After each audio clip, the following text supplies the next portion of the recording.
Boleh sebelum saya mulai, izinkan saya menyampaikan satu pantun. Jalan-jalan ke Pulau Seribu, Cakep. Cakep. hatiku terasa menggebu-gebu. Cakep. Yuk kita berkenalan tanpa bahasa kalbu, agar Cakep. persepsi kau dan aku tidaklah abu-abu. Dengan pertemuan 2 jam ini, maka akan muncul satu awareness, satu kesadaran. Dan awareness atau kesadaran ini bisa bentuknya macam-macam. Bisa bentuknya adalah mengingatkan kembali, ya, atau bisa bentuknya adalah menguatkan apa yang sudah kita miliki sebelumnya, atau bisa bentuknya adalah memperkaya karena kita belum punya. Jadi 2 jam ke depan ini kita akan banyak berbagi yang tentunya lebih ditujukan kepada membangun awareness.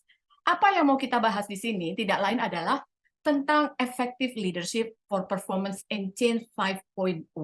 Tapi izinkan kami berkenalan dulu. Jadi Persona Global Indonesia adalah mitra dari NQA, gitu ya. Jadi kami memperkaya NQA sebetulnya saling melengkapi, tidak lain adalah di dalam bidang soft skill gitu.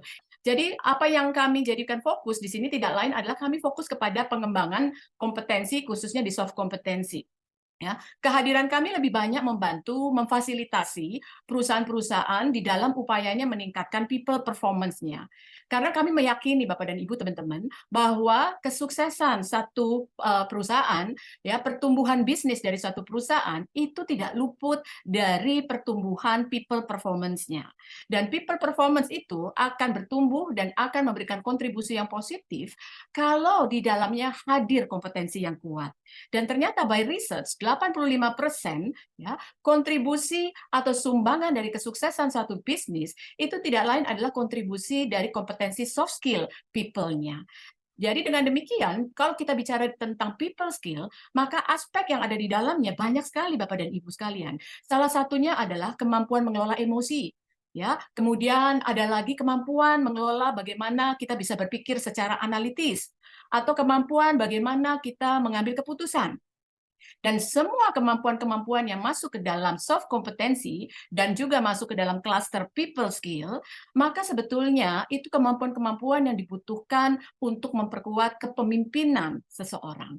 Dan alhamdulillahnya, program-program yang kami kembangkan ternyata menjadi suatu program yang bisa merubah seseorang di dalam memperkuat kompetensinya, itu bisa dilakukan secara cepat dan efektif. Dan ini juga yang sebetulnya nanti diperlukan di era revolusi industri 5.0. Nah, apa saja yang kami lakukan tidak lain adalah bagaimana seseorang bisa meningkat kompetensinya secara efektif dan strategik. Ternyata perlu sekali disentuh mindset-nya. Banyak orang-orang atau pelaku bisnis di dalam menjalankan perusahaannya, ya, mengelola perusahaannya, ternyata mindset yang digunakan masih mindset yang usang atau mindset yang ketinggalan, tidak relevan atau belum relevan dengan situasi bisnis yang sedang dijalani. Yang kedua, banyak juga pelaku-pelaku bisnis di dalam mengelola perusahaannya, ternyata kemampuan skillnya hanya didominasi mayoritas pada hard skillnya. Padahal kalau kita pahami lebih lanjut, lebih dalam lagi, mengelola perusahaan tidak mungkin perusahaan itu maju hanya semata-mata teknologi. Tapi ternyata kalau kita lihat dan kita akui, majunya suatu perusahaan pastinya faktor penentunya adalah people. Oleh karena itu, tidak heran kalau yang namanya soft kompetensi atau people skill memiliki kontribusi hingga 80% terhadap keefektifan pertumbuhan perusahaan. Dan mohon izin tanpa menggurui atau tanpa bermaksud mengajari, izin kami berkenalan. Nama saya adalah Nani Subato, sebagaimana tadi sudah disampaikan. Ya. Ini kiprahnya kami, Bapak dan Ibu sekalian, sehingga kami memiliki satu metode yang kami sebut dengan metode perubahan secara strategik. Ya. Dan amazingnya, ketika program pengembangan kompetensi, khususnya soft kompetensi diberikan, entah itu untuk kecakapan emosi atau untuk persuasive communication, gitu ya, ternyata dengan melakukan investasi selama 2 hari, ya perusahaan itu memiliki dampak yang sangat positif, konstruktif yang dihasilkan oleh sumber daya manusianya, sehingga memiliki dampak langsung dan nyata kepada kualitas menyelesaikan proses bisnis. Dan ini salah satu yang nanti mau kita bicarakan adalah tentang effective leadership, performance and change, khususnya 5.0. Mari coba kita maknai dulu tentang effective leadership for performance and change 5.0 dari perspektif kita selaku praktisi. Karena saya yakin bahwa yang hadir di dalam sharing webinar ini kebanyakan mayoritas adalah para praktisi bisnis. Menjadi sangat penting sekali untuk kita sadari apa yang bisa kita maknai tentang efektif leadership performance and change 5.0 dari perspektif atau pandangan praktisi bisnis. Critical question atau pertanyaan yang kritikal yang perlu nanti kita cari jawabannya adalah yang pertama adalah sebetulnya sesungguhnya tentang apa sih kepemimpinan performansi dan perubahan 5.0 itu? Apakah kepemimpinan performansi dan perubahan 5.0 itu ya berbeda dengan kepemimpinan-kepemimpinan sebelumnya? Oke. Apa relevansinya dengan peran kita? Karena kalau kita bicara tentang peran kita sebagai praktisi bisnis, ya, ada atau tidak ada, punya atau tidak punyanya kita direct report atau anggota tim, maka sesungguhnya tidak ada masalah sama sekali karena baik kita punya atau tidak punya direct report, sesungguhnya kita membutuhkan leadership. Sehingga dengan demikian apa relevansinya dengan peran kita dalam dunia bisnis saat ini? Banyak yang meyakini bahwa dunia bisnis saat ini adalah masuk ke dalam era revolusi industri 4.0. Tetapi ada juga yang sudah meyakini bahwa kita sudah mulai masuk ke dalam revolusi industri 5.0. Oke, so kalau begitu apa relevansinya nih gitu ya? Apa hubungannya nih dengan kepemimpinan performance and change gitu ya untuk menyiapkan atau menyambut revolusi industri 5.0. Lalu pertanyaan berikutnya yang lebih kritis lagi adalah apa yang harus kita lakukan untuk pengembangannya? Oke, lantas kalau kita sudah menemukan jawabannya, apa yang harus dilakukan untuk pengembangannya, maka pertanyaan berikutnya akan menjadi lebih spesifik lagi adalah bagaimana kita bisa melakukannya, bagaimana kita bisa mengembangkannya. Apakah Mas Novia berkenan untuk mengajak teman-teman memberikan waktu untuk menyampaikan pendapatnya kira-kira cara pandang mereka tentang kepemimpinan performansi dan perubahan 5.0 itu seperti apa sih? Silakan teman-teman yang bisa bantu, mangga. Silakan di-unmute langsung jawab. Izin, Mangga. Mbak. Ya, Silakan. Bimo Pekanbaru.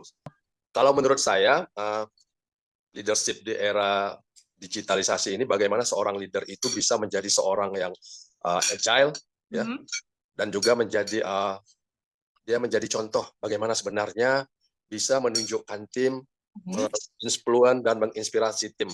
Ada kata-kata kunci yang disampaikan Mas Bimo adalah tentang agile, kemudian role model, kemudian punya kemampuan menginspirasi atau memberikan contoh. Demikian kan Mas Bimo? Iya, Coach, setuju. Terima kasih. Apalagi di era AI sekarang ya.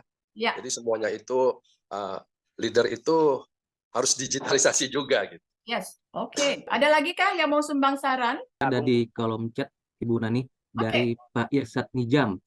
Pak Leader, Irsad. iya, leader memiliki peran dan karakter yang kuat memimpin pertumbuhan organisasi dan memimpin perubahan di organisasi. Oke. Berarti dari Pak Nizam ya, saya menarik sekali, saya bisa menarik ya kata kunci yang sangat strong adalah tentang pemahaman peran dan juga memiliki authenticity. Karakter itu menggambarkan otentiknya seorang leader gitu. Sehingga dengan demikian, leader-leader itu harus tahu kira-kira what is the best inside yourself gitu. Jadi, apakah Anda sadar ada sesuatu yang sangat kuat di dalam diri Anda atau jangan-jangan selama ini Anda nggak sadar tentang itu. Maka oleh karena itu nanti kita coba sama-sama sadarkan gitu kan ya. Perlu apa sih untuk bisa menjadi leader yang efektif di era sekarang kurang lebih. Thank you Pak Nizam. Mungkin satu lagi boleh? Baik, terima kasih. Dari Yopi Batam, PT Oke, Triples. Pak Yopi dari Batam. Iya Bu, PT Oke. Triples. Ya, selamat berkenalan Pak Yopi. Baik, terima kasih Bu. Ini persepsi saya sih, mungkin nanti kalau saya bisa dibetulkan. Leader yang berorientasi utama ke hasil akhir, yang efektif dan efisien, dengan melingkar ke optimize teknologi, sehingga pembuatan keputusan level dasar bisa dilakukan dengan artifisial oleh tools, bisa software atau coding atau alat IT apapun, sehingga keputusan yang diambil adalah berdasarkan keputusan dasar yang sudah akurat. Dia akan ambil decision dari berbagai keputusan-keputusan kecil yang auto, yang membuat langkah menjadi lebih efektif dan efisien. Tidak dari nol, tapi dari step sekian. Begitu. Terima kasih. Terima kasih Mas Yopi. Jadi saya belajar dari Mas Yopi bahwa pemikiran Mas Yopi tentang effective leadership dari era sekarang ini adalah leader yang concern tentang hasil akhir gitu kan ya, dan menitik beratkan pada unsur efisiensi dan efektivitas, dan dia mampu memberdayakan, mengoptimalkan teknologi sehingga keputusan-keputusan yang sifatnya standar, yang sifatnya perlu dilakukan secara cepat, tidak kompleks, itu bisa dilakukan dengan mengoptimalkan teknologi gitu ya, sehingga memperpendek proses bisnis. Apakah demikian, Mas Yopi? Benar, Bu. Terima kasih. Ya, Oke. betul sekali. Ya. Ya, terima kasih.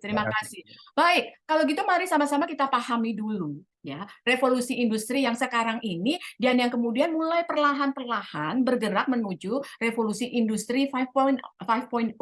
Sesungguhnya seperti apa sih? Mari kita lihat. Kalau kita lihat dari awal sampai akhir, ternyata kita banyak sekali mengalami yang namanya perubahan ya. Nah, di dalam sharing kita hari ini, ya, dengan adanya perubahan, maka kita akan disadarkan tentang apa sesungguhnya fungsi yang melekat nanti dalam keseharian kita sebagai seorang leader. Karena sekali lagi bahwa kemajuan suatu perusahaan sangat tergantung pada people-nya. Dan leader itu adalah people. Oke. Maka untuk bisa ya menumbuhkan atau berkontribusi terhadap pertumbuhan perusahaan dalam era apapun gitu kan ya, kita perlu menyadari fungsi yang melekat dalam keseharian kita. Oke. Dan yang kedua, untuk kita bisa berkiprah dan memberikan kontribusi signifikan dan positif kepada pertumbuhan perusahaan, maka kita sebagai leader perlu paham tentang visi dan misi. Tanpa visi yang jelas, maka mungkin Anda akan melakukan apapun yang menjadi tugas tanggung jawab Anda sangat tidak terarah. Oke. Dan yang ketiga, tentang perilaku atau behavior. Ya, perilaku atau behavior yang perlu diberikan perhatian oleh kita sebagai leader ya, untuk ditunjukkan, untuk diekspresikan atau untuk dilakukan oleh kita ya, dan dikirimkan atau diperlihatkan kepada anggota tim kita. Kita ini menghadapi perubahan yang luar biasa dari dulu hingga sekarang. Tetapi dengan kita menyadari tentang fungsi, tentang visi dan misi, tentang perilaku atau behavior, maka kita akan mudah menyesuaikannya. Kalau kita lihat dari perkembangan revolusi industri dari dulu sampai sekarang dan siap-siap mau menyambut revolusi industri yang baru gitu kan ya, maka kita disadarkan. Dulu kita menghadapi era di mana industri kita didominasi oleh kebangkitan mesin gitu ya, kemudian bergerak kemajuan transportasi atau otomasi, kemudian mulai mengenal komputer dan komputasi ya, sampai kemudian sekarang adalah era internet atau digital ya. Yang sekarang saja kalau pendapat pribadi saya aja belum menguasai sepenuhnya, tetapi sudah ada atau banyak pihak-pihak yang lain bersiap-siap menyambut era revolusi industri 5.0. Oke. Nah, kalau kita lihat apa bedanya? Bedanya kalau di 4.0 itu ditandai dengan kebangkitan internet, mulai tuh digitalisasi, pekerjaan-pekerjaan yang tadi Mas Yopi sampaikan, itu mengoptimalkan teknologi tapi mungkin masih sederhana sehingga bisa mempraktiskan proses bisnis yang sederhana gitu kan. Konsep dari revolusi industri 5.0 itu bisa disebut sebagai era kebangkitan society, yaitu di mana menggambarkan society yang mengkombinasikan antara pendaya gunaan berbagai aspek ya seperti manusia, data serta teknologi. Jadi kalau mau kita coba pahami, maka era 5.0 diyakini sebagai era society 5.0, di mana society cenderung menggabungkan teknologi canggih seperti AI, kemudian IoT, teknologi robot, dikawinkan dengan keahlian manusia, serta inovasi yang dapat meningkatkan perkembangan sistem produksi yang lebih efisien, fleksibel, berkelanjutan, dan tentunya meningkatkan kesejahteraan.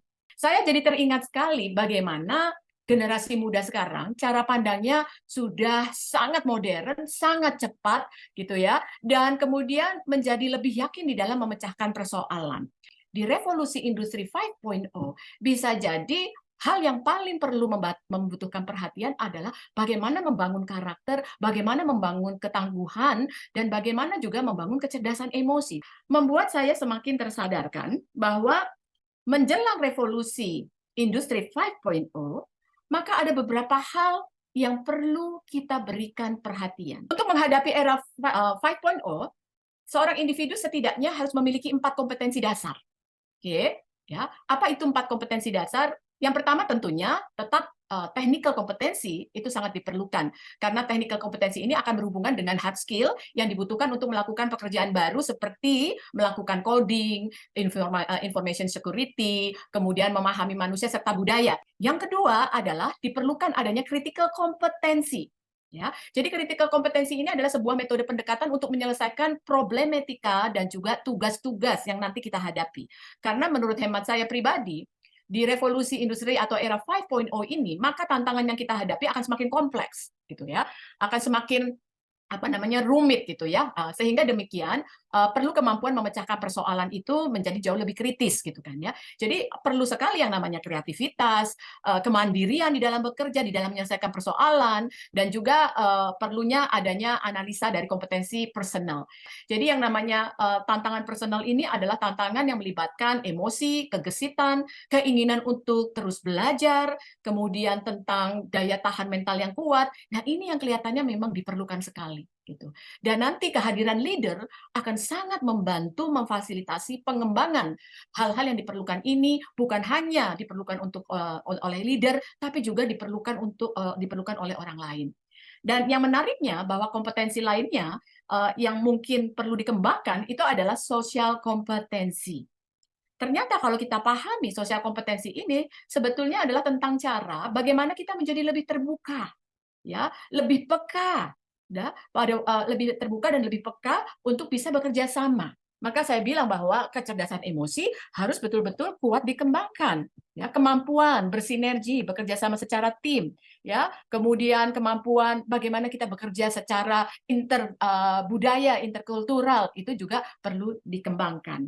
Nah, oleh karena itu, izinkan saya berbagi keyakinan kepada Bapak dan Ibu dan juga teman-teman, bahwa Society 5.0 adalah menurut hemat kami konsep masyarakat yang berpusat pada manusia dan berbasis teknologi. Saya menyepakati sekali dengan statement ini gitu ya.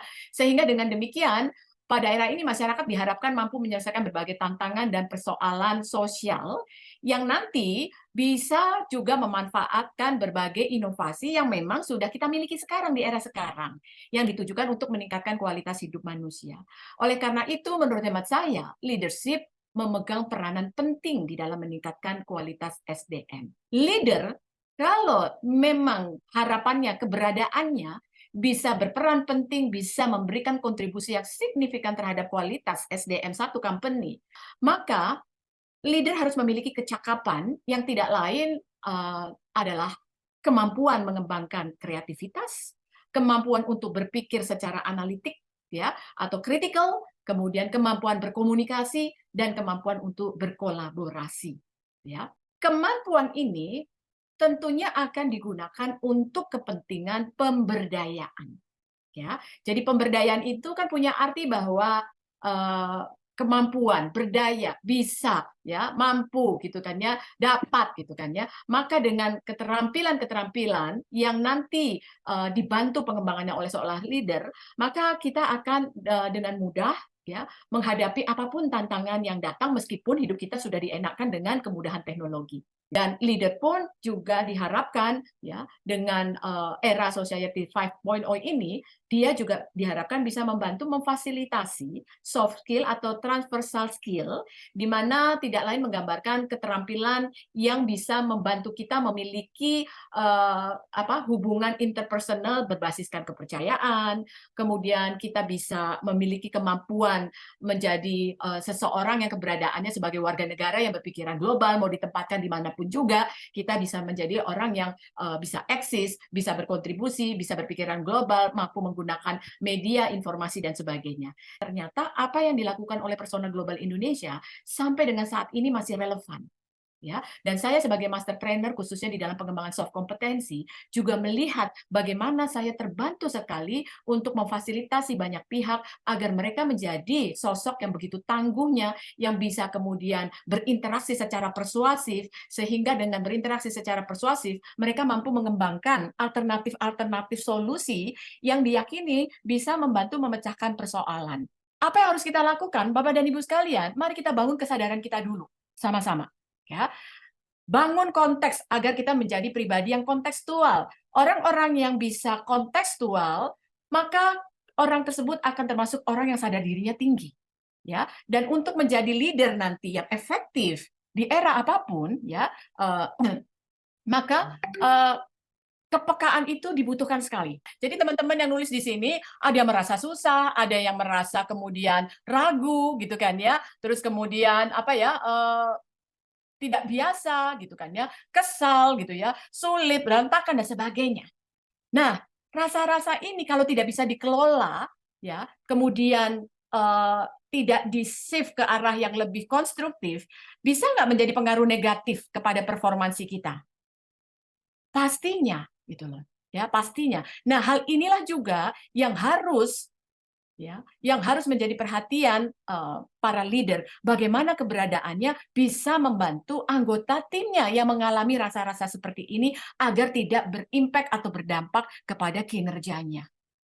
Tapi kalau leadernya nggak punya kemampuan bagaimana mendekati anggota timnya, bagaimana merasakan kesusahan mereka, bagaimana merasakan kegalauan mereka, kebingungan mereka, maka leader ini nggak akan memberikan perhatian karena leader menganggap itu jadi tidak penting. Oleh karena itu, salah satu nanti tugas atau fungsi yang nanti perlu ya ditunjukkan, dilakukan, diekspresikan kepada anggota timnya gitu ya, adalah memberikan motivasi. Tapi gimana memberikan motivasi yang efektif? Itulah effective leadership. Yang satu fokus yang nanti menjadi perhatian seorang leader di era ke depan ini dan mulai era sekarang maupun ke depan adalah bagaimana membantu mengelola perubahan. Meskipun itu susah, tetapi karena adanya leader, maka yang lainnya pun melihat susah itu bukan menjadi halangan, tetapi menjadi satu peluang, dan itu dibutuhkan kepiawaian leader untuk mengelola perubahan. Silakan Mas Aldo berikutnya. Oke, baik. Terima kasih Ibu Nani. Ini cukup banyak Ibu yang menjawab di kolom chat. Ya, tapi kita bisa next karena kita juga sudah bisa melihat kecenderungannya bahwa rasa-rasa yang dialami itu lebih banyak rasa-rasa yang kalau dibiarkan akan memberikan impact yang destruktif kepada kinerja kita. Dan ini menjadi masukan buat leader bahwa kalau itu dibiarkan dan tidak dibantu, maka akan pengaruh kepada bisnis kita gitu ya. Maka akan pengaruh kepada kesehatan organisasi kita. Demikian juga yang kedua ini, yang menjadi perhatian oleh leader gitu ya, adalah kinerja. Kita ini bicara kalau kita analogikan di dalam suatu perusahaan, maka perusahaan itu meminta kepada SDM-nya, meminta kepada kita semua untuk memperhatikan KPI kita. KPI ini sama saja dengan yang namanya terjemahan untuk kita memahami target yang harus dicapai. Oke, permainan ini atau simulasi ini memberikan yang namanya understanding kepada kita bahwa kita diminta untuk memenuhi KPI di mana memenuhi target 54. Tapi dalam perjalanannya banyak di antara kita belum bisa memenuhinya. Disitulah peran seorang leader. Kalau kita bicara tentang kedua hal ini, perubahan dan kinerja, kalau dua-duanya nggak diberikan perhatian dan tidak dikelola secara efektif, maka kedua hal ini akan mengganggu kinerja perusahaan karena akan mengganggu keselarasan organisasi atau keselarasan perusahaan. Ada satu riset yang memberikan satu survei atau satu pengalaman praktis gitu kan ya. Ternyata organisasi yang punya visi tetapi lemah di dalam menyelaraskan gitu ya, eksekusi, tetapi lemah dalam eksekusi, karena bicara eksekusi itu bicara keselarasan gitu ya, bicara upaya menyelaraskan gitu. Maka sebetulnya mereka itu kebanyakan mereka tahu apa yang harus apa yang diharapkan oleh perusahaan gitu ya, tapi pada waktu eksekusi mereka mengalami kesulitan gitu. Karena waktu eksekusi mereka melakukannya dengan cara pandang yang berbeda-beda sendiri dengan kemampuan yang berbeda-beda gitu. Ya, maka riset ini kemudian menyampaikan bahwa performance yang yang diharapkan atau yang great itu sebetulnya sumbangannya dari visi yang jelas, tapi 99%-nya adalah dari eksekusi yang efektif. Nah, untuk melakukan eksekusi ini butuh kehadiran yang namanya seorang leader.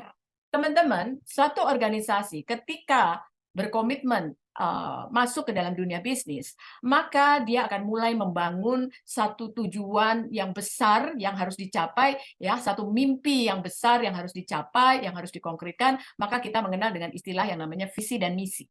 Oke. Visi dan misi ini merupakan guidance, arahan, panduan. gitu ya, arahan suatu perusahaan mau pergi kemana. Tapi untuk pergi kemananya, tentunya membutuhkan bekal, membutuhkan kompas gitu kan ya, kira salah satunya ya. Nah, bekal atau kompas ini adalah bisa dikatakan strateginya gitu kan ya, yaitu strategi itu sebetulnya mendefinisikan apa yang harus dilakukan. Kalau mau melakukan satu pekerjaan, maka sasaran atau strategi inilah dieksekusi, dilaluilah gitu ya. Maka kalau itu dilakukan terus kemudian dilalui dengan baik gitu, maka akan memberikan kontribusi pada hasil. Nah, itu seringkali dalam satu perusahaan yang membuat organisasi menjadi tidak selaras adalah bagaimana melakukannya nih, ini yang sering berbeda-beda gitu ya. Nah, bicara tentang bagaimana melakukannya adalah bicara tentang culture, tentang kebiasaan, tentang cara-cara yang disepakati, nilai-nilai gitu kan ya, terus tentang prakteknya gitu. Ini yang seringkali terlupakan, sehingga kebanyakan perusahaan seringkali lebih banyak memberikan perhatian hanya kepada strategi, bukan kepada eksekusinya. Maka kalau kita lihat kembali lagi kepada tayangan berikut ini, ya, keselarasan organisasi itu menggambarkan bagaimana suatu perusahaan ataupun leader memberikan perhatian kepada kedua jalur ini, yaitu jalur yang disebut adalah jalur strategi sebelah kiri kita dan sebelah kanan adalah jalur budaya. Dua-duanya harus diberikan perhatian yang sama, dua-duanya harus diselaraskan. Karena dengan perhatian yang sama dan kemudian kemampuan menyelaraskan, maka ini semua akan memberikan kontribusi kepada hasil. Yang bisa menyelaraskan dan menggerakkan ini adalah sosok seorang leader. Dan kalau kita bicara leader bukan sebagai posisi struktural, maka semua sumber daya manusia yang ada dalam suatu perusahaan, maka dialah yang bisa menyelaraskannya.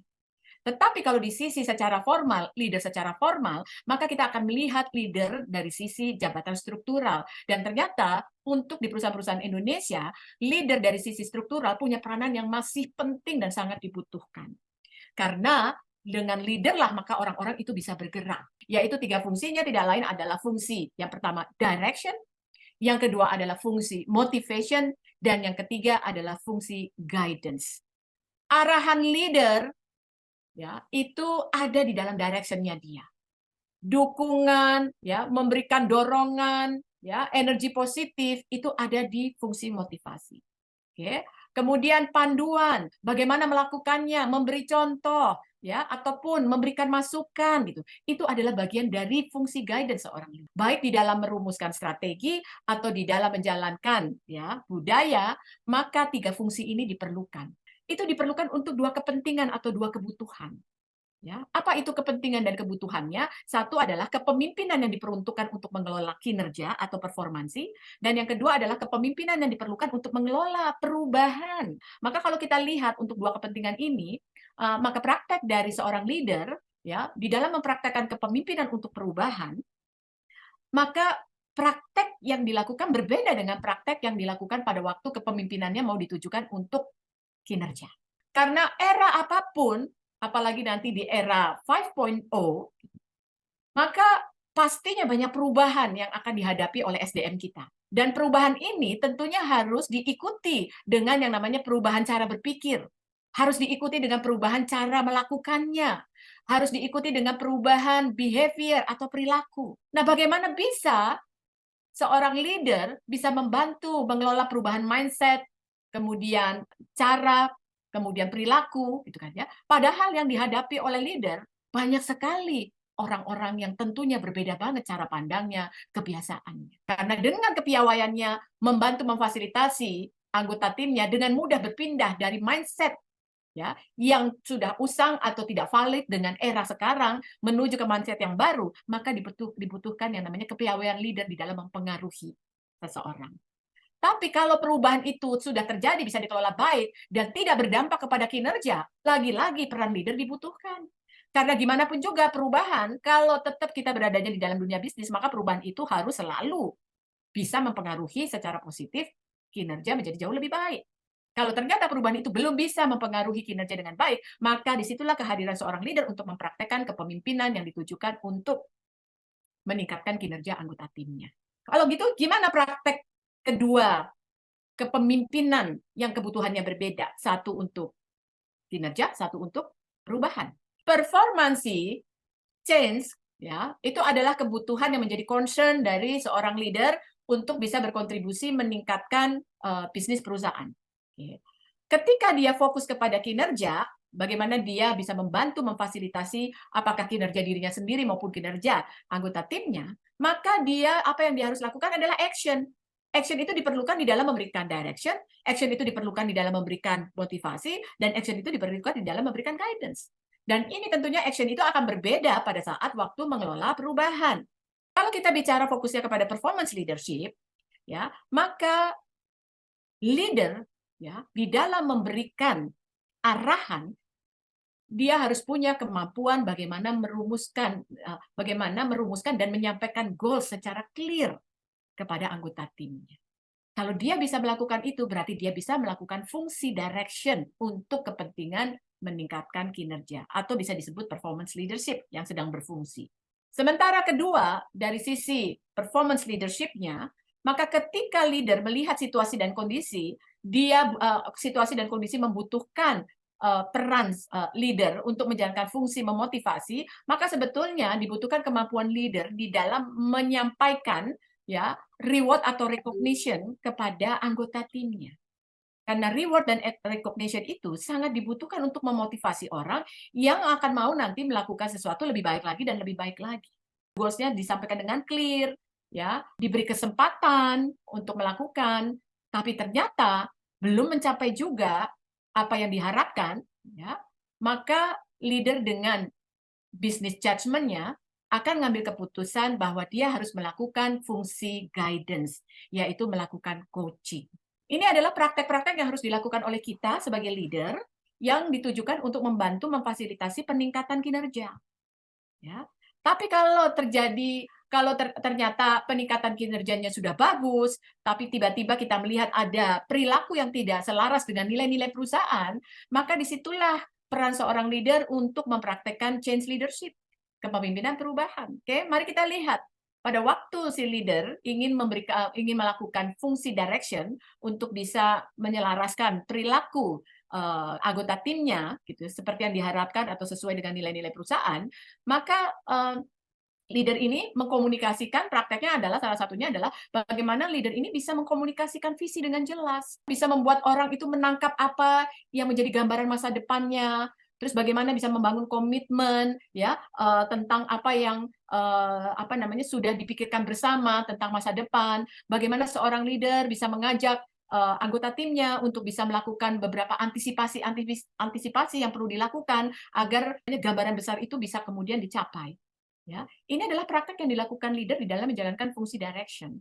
Sementara untuk melakukan fungsi motivation-nya, maka di dalam dalam upaya kepentingan merubah perilaku seseorang anggota tim gitu, maka leader akan melakukan yang namanya mengembangkan harapan atau menstimulus inisiatif dari timnya. Dan yang terakhir adalah ketika seorang leader ingin mengajak anggota timnya berubah, maka ada satu fungsi, yaitu fungsi guidance yang bisa dilakukan oleh leader melalui bagaimana memberikan contoh atau menginspirasi. Tadi salah satu dari teman kita sudah mengatakan, itu gambaran leadership 5.0, di mana dia harus agile, dia harus memberikan role model, harus menjadi role model, harus bisa menginspirasi, harus bisa memberikan inisiatif-inisiatif. Yes, itu faktanya, dan itu yang akan dibutuhkan di dalam mempersiapkan diri kita dan juga anggota tim kita menyambut revolusi industri 5.0. Ini salah satu perilaku dari fungsi direction yang ketika Anda ingin tujukan untuk membantu meningkatkan kinerja. Yang kita sebut di sini adalah performance leadership-nya Anda. Ya. Berarti yang Anda harus lakukan di dalam memberikan arahan, khususnya di dalam merumuskan goals yang clear sehingga anggota tim Anda tahu betul apa yang harus dicapai, maka Anda harus bisa berkomunikasi dengan anggota tim Anda, di mana komunikasi Anda bisa clear dan bisa membuat orang lain itu bertanggung jawab. Dan juga termasuk bagaimana Anda men-challenge tim Anda untuk bisa menjabarkan strategi yang lebih membumi, termasuk juga membuat mereka itu berpikir bagaimana mereka bisa kemudian melakukan prioritas-prioritas. Jadi dengan demikian, untuk singkatnya teman-teman sekalian, maka fungsi direction, motivation, guidance, apakah untuk kepentingan praktek performance leadership-nya Anda atau change leadership-nya Anda, maka diperlukanlah yang namanya kemampuan mempersuasi atau kekuatan mempersuasi. Itu menjadi sangat penting. Bayangkan kalau seorang leader di dalam membicarakan ini, mengkomunikasikan ini, berinteraksi dengan anggotanya, tapi dia tidak punya keterampilan, kepiawaian di dalam mempengaruhi orang lewat komunikasinya yang persuasif. Bisa jadi banyak anggota tim Anda cuma mendengarkan saja, membiarkan Anda untuk berbicara panjang lebar dari A to Z, membiarkan Anda mendominasi, dan kemudian membiarkan mungkin Anda akhirnya menjadi apa? Ambil alih semua pekerjaannya. Karena bisa jadi mereka nggak ngerti, tapi mereka tidak diberi kesempatan oleh Anda untuk terlibat pemikirannya. Maka kepiawaian mempersuasi, ya, kekuatan mempersuasi, menurut hemat kami adalah menjadi core kompetensi yang diperlukan di era 5.0. Dan itu menjadi ciri khas dari effective leadership 5.0 yang nanti bisa digunakan untuk meningkatkan performansi dan mengelola perubahan. Kalau kita bicara tentang kekuatan persuasi, ya, maka kekuatan persuasi ini sebetulnya ditujukan untuk membuat Anda menjadi leader yang efektif. Kalau yang ini adalah fungsi direction untuk change leadership. Tapi kalau kita maknai, perilaku-perilaku ini membutuhkan kemampuan Anda berinteraksi. Membutuhkan kemampuan Anda untuk berkomunikasi. Karena semua perilaku ini nggak mungkin dilakukan tanpa melalui komunikasi. Dan komunikasi yang nanti dibutuhkan adalah komunikasi yang syarat dengan kekuatan mempersuasi. Karena keinginan kita adalah lewat kehadiran kita, lewat fasilitasi kita, maka orang lain bisa berubah. Ini dukungan bentuk praktek performance leadership. Jadi kalau Anda lihat bahwa di dalam memberikan motivasi, ternyata Anda sebagai seorang leader perlu kreatif sekali. Karena kreativitas Anda ini akan dipakai untuk bisa memotivasi anggota tim Anda. Apakah kreativitas di dalam cara merayakan keberhasilan tim? Apakah kreativitas di dalam menyampaikan apa yang Anda rasa sangat membantu dan rasa sangat dimudahkan dan kemudian Anda appreciate sekali kepada bantuan tim Anda gitu. Ya. Kemudian bagaimana Anda kreatif dalam memberikan pujian? Karena kalau pujiannya cuma good job, oke. Dan ternyata itu sering sekali dilakukan oleh Anda, bisa jadi itu menjadi tidak bermakna apa-apa lagi, tidak spesial lagi buat anggota tim Anda. Ya, upaya seorang leader di dalam menjalankan fungsi motivasi. Kemampuan Anda di dalam menularkan self-confidence anggota tim, kemampuan Anda untuk mengkomunikasikan bagaimana usaha dari anggota tim Anda, gitu kan ya, terus dikaitkan dengan goal besarnya. Nah, itu membutuhkan kepiawaian Anda di dalam berpikir secara brand holism. Yaitu Anda bisa mengajak tim Anda untuk berpikir jauh ke depan, tapi Anda bisa juga mengajak tim Anda berpikir secara konkret saat ini. Nah, itu membutuhkan kepiawaian Anda di dalam menggunakan kapasitas baik otak kanan maupun otak kiri. Dan bagaimana Anda kemudian juga punya cara untuk memastikan bahwa anggota tim Anda sebetulnya punya informasi yang cukup, punya wewenang yang cukup. Nah, caranya seperti apa? Kan nggak mungkin kalau cuma ngomong satu arah. Tetapi dengan bicara dua arah, dengan kemudian kemampuan bertanyanya Anda, gitu kan ya, maka kemudian Anda bisa punya peluang mendapatkan informasi bahwa saat ini tim saya sudah cukup informasinya, atau bahkan lebih dari yang saya perkirakan, dan bahkan saya mendapatkan keuntungan lewat informasi tim saya mendapatkan informasi yang baru, bisa jadi begitu. Ketika Anda menjalankan performance leadership, ya, Anda menjalankan performance leadership, ternyata kinerja yang kemudian kita harapkan tidak bisa dicapai oleh anggota tim Anda, maka disinilah saatnya Anda menjalankan fungsi guidance Anda. Fungsi guidance ini bisa Anda lakukan melalui yang namanya proses memfasilitasi coaching. Di sini kemampuan Anda untuk memfasilitasi proses coaching itu sangat diperlukan sekali. Ini seperti yang tadi teman kita sampaikan. Ternyata perlu sekali di dalam era 5.0, di dalam mengelola perubahan agar anggota tim kita agile, agar anggota tim kita bisa beradaptasi, agar anggota tim kita mengelola perubahannya tidak berlama-lama, gitu kan ya. Maka diperlukan keberadaan Anda, kehadiran Anda di dalam menjalankan fungsi guidance di change leadership, yaitu melalui role model. Yang diperlukan dari Anda sebagai role model adalah keberanian Anda untuk bisa menerima risiko. Keberanian Anda untuk meneruskan sesuatu yang Anda sendiri masih abu-abu gitu. Tetapi dengan role model ini membuat tim Anda mau melakukan sesuatu gitu kan ya, mau bergerak maju kira-kira, sehingga terjadilah satu perubahan yang lebih positif. Apa yang nanti harus kita berikan perhatian adalah upaya-upaya apa yang bisa membuat diri kita menjadi effective leader. Mari kita maknai efektif itu sendiri. Efektif itu tidak lain kan adalah upaya untuk kemudian bisa mencapai apa yang kita inginkan. Maka menjadi sangat penting sekali untuk mengetahui visi kita sebagai leader itu apa. Karena dengan mengetahui visi kita sebagai leader, maka kita akan tahu kita harus mencapai apa dan bagaimana kita mencapainya agar kita menjadi efektif, menjadi leader yang bisa mencapai tujuan yang kita inginkan. Apakah ini sesuai visi menjadi seorang leader atau visi leader itu sesuai nggak dengan nilai Anda sekarang yang Anda yakini? Bagi kami, ya, visi seorang leader itu tidak lain adalah empowerment.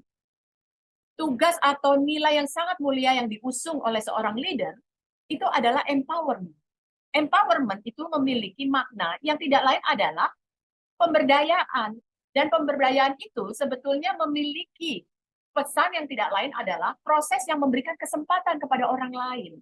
Memberi kesempatan untuk berpikir, memberi kesempatan untuk kemudian berbicara, memberi kesempatan untuk mengambil tindakan terkait dengan tantangan atau peluang yang dihadapi. Sehingga dengan kesempatan itu, mereka bisa secara efektif mencapai tujuan yang sudah ditetapkan atau yang sudah dirumuskan. Dan mereka bisa melakukannya dengan lebih baik dan berkualitas. Maka ada satu core kompetensi yang di awal saya sudah katakan adalah kemampuan mempersuasi Anda kepada pihak lain. Dan ternyata kemampuan mempersuasi kepada pihak lain itu 85% dipengaruhi atau ditentukan oleh people skill-nya Anda.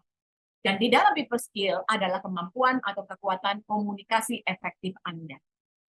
Komunikasi efektif, ya, menurut pakar dari Richard M. Pelov, ya, tidak lain adalah komunikasi yang bukan hanya sekedar transformasi informasi saja, ya, tetapi di dalam transformasi informasi, di dalam transfer informasi dari satu ke pihak lain, ada proses penguatan kepercayaan, ada proses membangun keharmonisan, kesolidan tim, ada proses saling memahami, sehingga memberi kesempatan kepada kedua belah pihak untuk bisa memiliki pilihan yang membuat mereka punya kesempatan untuk merubah perilakunya.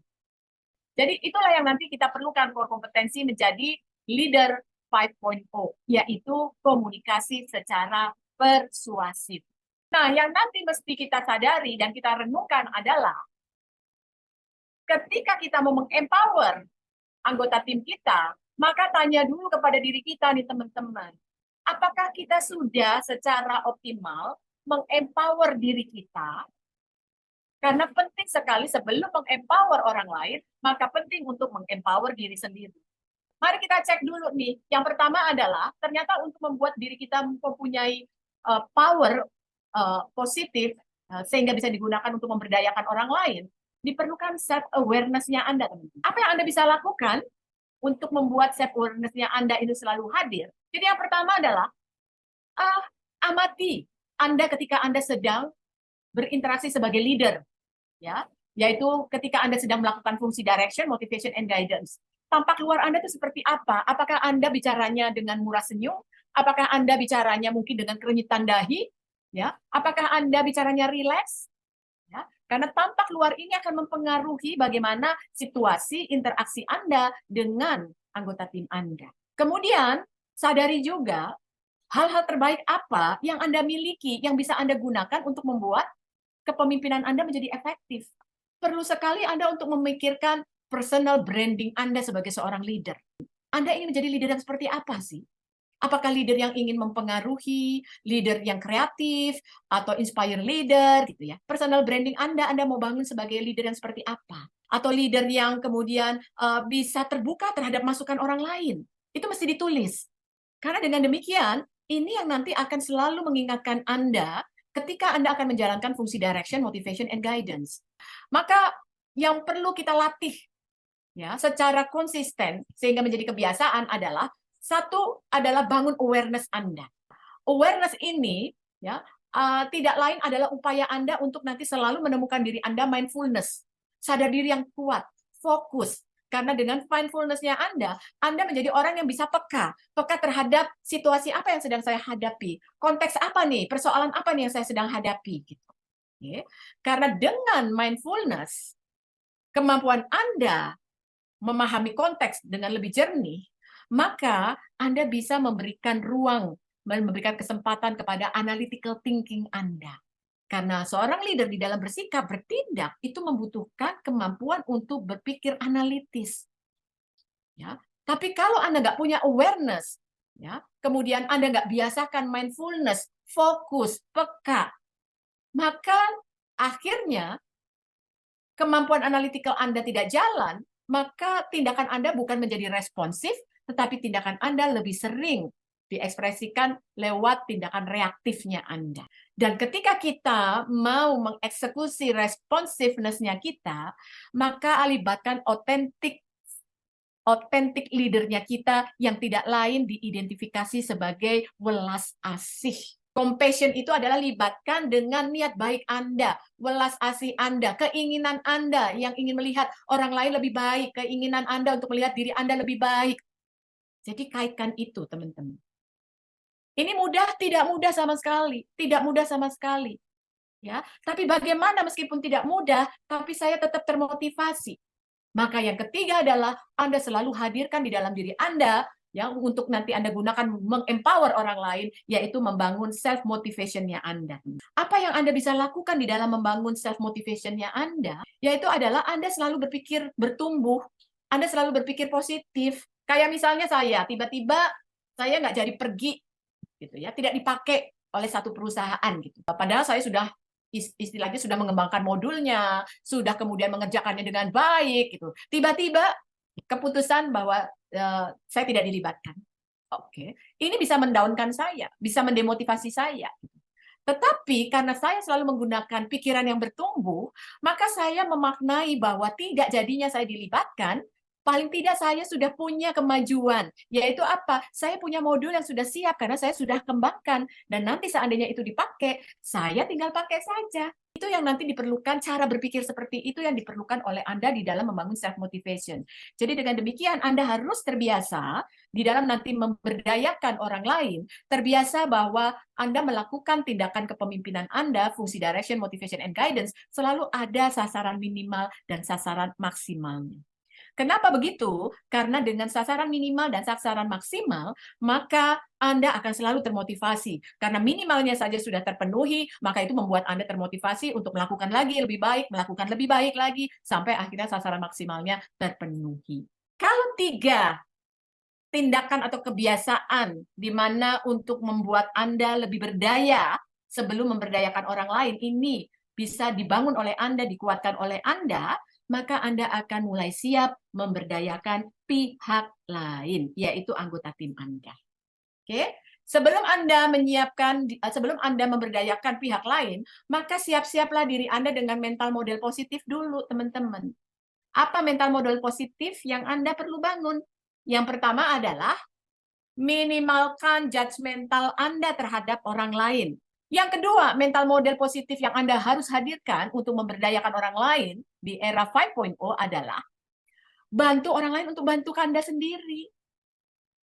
Itu menjadi penting. Dan yang ketiga, suka atau tidak suka, mau atau tidak mau, ya, maka bagian dari authentic leadership Anda yang Anda harus perkuat adalah melayani, memfasilitasi. Itu harus hadir. Karena dengan melayani, memfasilitasi, berdasarkan pengalaman praktis, itu mempercepat terjadinya perubahan. Dan yang keempat, Anda perlu personal mastery. Salah satunya adalah resilience-nya Anda. Ketangguhan Anda untuk melakukannya. Kesabaran Anda untuk melakukannya. Energi yang besar dari Anda itu dibutuhkan. Apalagi 5.0 tantangannya mungkin jauh lebih berat daripada yang sekarang. Yang kelima, yang nanti perlu diperhatikan Anda di dalam mental model positif memberdayakan orang lain adalah pakai cara mempengaruhi, bukan menekan. Kalau Anda menggunakan cara menekan, mendominasi, maka siap-siap saja orang tersebut tidak bertumbuh. Maka hasil yang diinginkan pun pastinya banyak tidak tercapai. Dan yang terakhir adalah di dalam proses nanti memberdayakan orang lain, di mana Anda akan gunakan di dalam fungsi kepemimpinan Anda, maka perlu sekali kemampuan berempati Anda. Kemampuan berempati ini membutuhkan kemampuan Anda untuk memahami orang lebih dulu, baru kemudian Anda minta dipahami. Maka mental model positif, sehingga dengan demikian, holistic leadership ini di leadership 5.0 membutuhkan kecerdasan fisik Anda. Ya, karena kalau kita tidak sehat, bagaimana kemudian kita bisa berpikir dengan jernih? Maka yang kedua adalah kesehatan mental Anda. Ya. Yang ketiga, membutuhkan juga kepekaan Anda terhadap orang lain, karena di Leadership 5.0 membutuhkan kepiawaian Anda untuk membangun kolaborasi. Oleh karena itu, kecerdasan emosi termasuk bagian dari people skill. Dan yang keempat, membutuhkan kecerdasan spiritual Anda, karena kecerdasan spiritual menurut hemat kami adalah kecerdasan yang mampu membawa Anda bisa memaknai suatu kejadian, suatu situasi dan kondisi. Ya. Dan yang terakhir, hadirkanlah otentik leadership-nya Anda. Hadirkanlah welas asihnya Anda. Jadi dengan demikian, itulah yang dimaksud dengan Leadership 5.0 yang menggambarkan holistic leadership. Terima kasih. Wassalamualaikum warahmatullahi wabarakatuh. Waalaikumsalam. Waalaikumsalam warahmatullahi wabarakatuh. Baik, oke, baik. Terima kasih Bu Nani, luar biasa ini untuk materinya, ini daging semua Ibu. Oke, mungkin baik untuk teman-teman yang ingin bertanya bisa langsung unmute atau bisa chat di kolom chat. Oke, baik Ibu, ini pertanyaan banyak sekali Bu, ada 100 lebih nih Bu. Oke, ini ada yang resen nih Bu dari Pak Agung Witara. Baik, baik silakan Pak Agung, bisa di unmute langsung Pak. Baik, terima kasih Pak. Mau praktisi Bu, saya mau langsung bertanya mengenai aktual kondisinya ya. Ya, baik. Ini kan 4.0, 5.0 itu adalah mengenai automation ya. Ya. Terutama di manufaktur. Nah, artinya pada saat kita diminta untuk menerapkan 4.0 atau 5.0 itu kita akan melaksanakan banyak automation. Ya. Tentu ini di satu sisi akan mengurangi jumlah karyawan kita. Ya. Bagaimana kita mampu menginfluence yang seperti Ibu tadi sampaikan, bagaimana kita mampu meyakinkan tim kita bahwa automation ini penting untuk jangka panjangnya, untuk sustainability perusahaan kita. Mohon pencerahannya, Bu. Oke, baik. Oke. Terima kasih Mas Agung. Jadi pertanyaannya ini bahwa 4.0, 5.0 menekankan kepada automation gitu kan ya, dan automation itu punya dampak gitu ya. Tentunya dampak ini kalau dilihat dari jumlah karyawan pastinya akan mengurangi jumlah karyawan. Begitu ya Mas Agung ya, gitu kan ya. Tapi gimana faktanya kita kan harus menerima keadaan itu, dan kita juga tahu bahwa otomatisasi ini adalah sesuatu yang sangat memberikan nilai tambah bagi bisnis jangka panjang kita, gitu kan ya kurang lebih. Nah, inilah yang nanti Mas Agung mesti miliki adalah kemampuan mempersuasi. Jadi kemampuan mempersuasi itu di dalamnya ada praktek di mana Mas Agung, satu, mindfulness-nya Mas Agung itu harus hadirkan dulu sebelum bicara kepada karyawan untuk upaya mempengaruhi mereka menerima katakanlah strategi atau rencananya Mas Agung sebagai katakanlah pemimpin perusahaan, kurang lebih begitu ya Mas Agung ya, gitu ya. Jadi artinya mindfulness ini apa sih yang sebetulnya dituju oleh Anda? Mindfulness ini adalah dengan Anda fokus, dengan Anda peka apa yang mau dibicarakan, maka Anda akan bergerak untuk melakukan persiapan sebelum ngajak mereka ngomong. Gitu. Jadi persiapan ini penting sekali.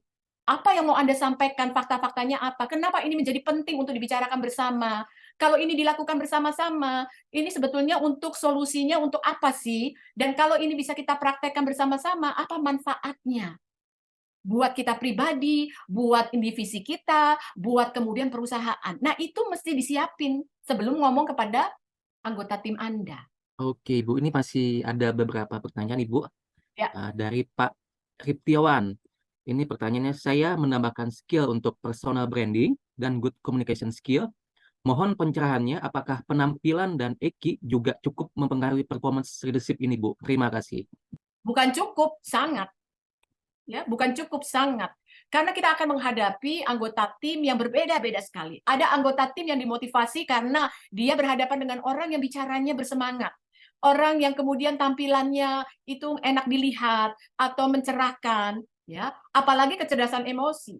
Jelas orang paling tidak suka dan tidak nyaman kalau melihat seseorang yang tidak sesuai atau tidak diharapkan, seperti umum-umumnya.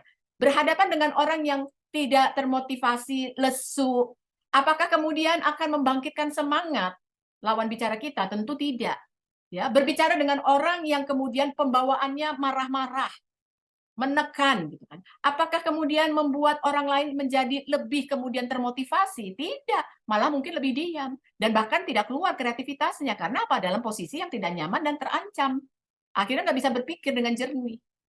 Jadi jawaban saya sangat. Oke, terima kasih Bu Nani. Semoga menjawab ya Pak Riptiawan.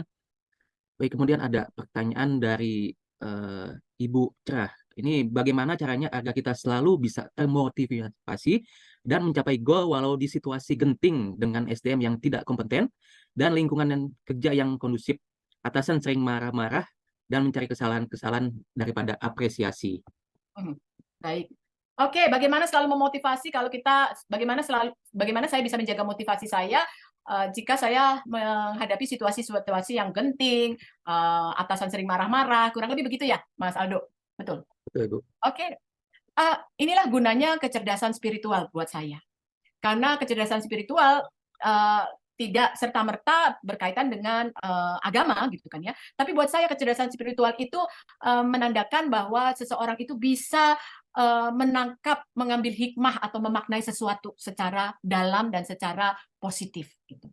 Jadi ketika menghadapi katakanlah anak buah yang sedang mungkin tidak sesuai dengan kompetensinya, saya masih melihatnya adalah mungkin saya cara melihatnya bukan cara melihat kekurangannya dia, tapi justru saya melihatnya adalah kekuatannya dia, sehingga dengan demikian saya masih bisa berpikir dan berucap untung ada dia ya, karena ada kekuatan yang bisa saya gunakan gitu. Terus kemudian yang kedua, ketika menghadapi atasan yang marah-marah, saya mengartikannya bukan marah, tapi saya melihatnya dia ada yang kecewa karena tidak terpenuhi harapannya. Apa kira-kira yang tidak terpenuhi harapannya ya?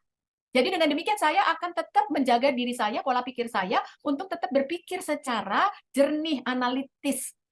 Sehingga dengan demikian saya akan tahu, oh apa yang kurang ya, yang mungkin saat ini tim saya belum berhasil memenuhinya. Sehingga ada keberanian kita untuk bertanya, Pak, apa yang kurang dari kami? Atau Bu, apa yang kurang dari kami sehingga membuat Bapak kecewa? Jadi marah itu bukan kita bilang marah, tapi membuat Bapak kecewa. Sehingga kita akan menjadi tahu gitu. Nah, untuk bisa menjaga level motivasi kita dari waktu ke waktu, maka saya buat diri saya pribadi, saya melihat segala sesuatu itu adalah sebagai satu proses kemajuan. Tidak mungkin kita tidak melakukan kemajuan di setiap harinya. Maka ada satu moto yang selalu saya hadir dalam hidup saya, hari kemarin harus lebih baik dari hari ini harus lebih baik dari hari kemarin. Sekecil apapun, hanya 1%, tapi itu yang harus disyukuri. Jadi saya selalu termotivasi untuk selalu melihat segala sesuatu itu sebagai sesuatu peluang atau berkah. Kurang lebih begitu. Mudah-mudahan menjawab. Oke, baik. Terima kasih Bu Nani. Semoga menjawab Ibu Cerah ya. Kemudian ada pertanyaan dari Pak Swito. Bu Nani, bagaimana kalau leader kami adalah juga owner company kami? Dari mana kami harus memulai menerapkan konsep leadership ini? Terima kasih, salam sehat selalu. Owner dan dari mana kita bisa mulai? Menurut saya dari bagian terkecil dulu yang bisa kita kendalikan, yaitu diri kita sendiri. Gitu. Nanti setelah itu kalau Anda mau mau mendekati tantangan, mau mengambil tantangan atau peluang adalah gunakan persuasif Anda untuk meyakinkan owner Anda, atasan Anda. Kurang lebih begitu. Oke, baik. Terima kasih. Sepertinya sudah semua ini, Ibu, untuk kolom chat. Nah, ini untuk webinar kali ini, Bapak Ibu ini free alias tidak berbayar. Namun jika Bapak Ibu ingin mendapatkan e-materi dan e-sertifikat, kemudian ada e-book nanti yang bisa didapatkan, Bapak Ibu bisa foto barcode-nya. Nanti Bapak Ibu akan langsung terhubung ke Mbak Syifa. Nah, ini dia untuk nanti apabila Bapak Ibu berinvestasi, ini untuk e-booknya saya sudah baca-baca, ini sangat bagus sekali. Tak ada gading yang tak retak, kami mohon inputan dari Bapak Ibu semua. Jika berkenan Bapak Ibu bisa foto barcode-nya, kemudian mengisi beberapa pertanyaan untuk kami improve untuk webinar di webinar selanjutnya. Oke, terima kasih. Baik. Mungkin Pak Putra ingin menyampaikan beberapa kata untuk penutupnya, Pak. Terima kasih, Bu Nani. Jadi pemahamannya luar biasa ya, pemaparannya. Ini sebenarnya materinya mungkin untuk 2 hari ya Mbak Nani, tapi dikompres hanya 2 jam, jadi luar biasa. Mungkin teman-teman masih ada yang penasaran dengan materinya, mungkin bisa langsung kontak ke Mbak Nani atau ke Mbak Aisyah ya, bisa via chat, atau nanti Mbak Aisyah bisa kasih nomor yang bisa dihubungi oleh teman-teman, karena saya yakin materi ini tidak bisa diselesaikan tuntas sejelas-jelasnya di 2 jam ini ya, karena materinya cukup dalam gitu ya. Tapi saya bisa ambil. Mas Jovi, boleh nambahin aja. Silakan. Materi ini adalah materi untuk menyadarkan kita tadi seperti yang objektif di awal ya. Tapi sebetulnya materi ini adalah materi pengembangan kompetensi. Maka 2 hari untuk dikembangkan. Maka Siap. Oke, nah teman-teman yang mungkin ingin in-host nantinya, undang Mbak Nani ke pabriknya atau ke perusahaannya, silakan kontak Mbak Nani atau Mbak Aisyah. karena materi ini sangat luar biasa. Tapi saya simpulkan tadi Mbak Nani ada 5 cerdas yang harus dimiliki oleh seorang leader yang 5.0 ya. Salah satunya cerdas fisik, cerdas hati, cerdas pikiran, kemudian satu lagi apa tadi Mbak? Spiritual? Spiritual juga harus cerdas, kemudian harus welas asih juga, yang jadi luar biasa ya. Jadi seorang leader juga harus berubah gitu ya, karena sekarang yang dihadapi juga berubah ya. Tipikal anak-anak sekarang yang Gen Z dan lain-lain juga menghadapinya juga agak berbeda dibanding yang kita dulu, mungkin yang seera kita.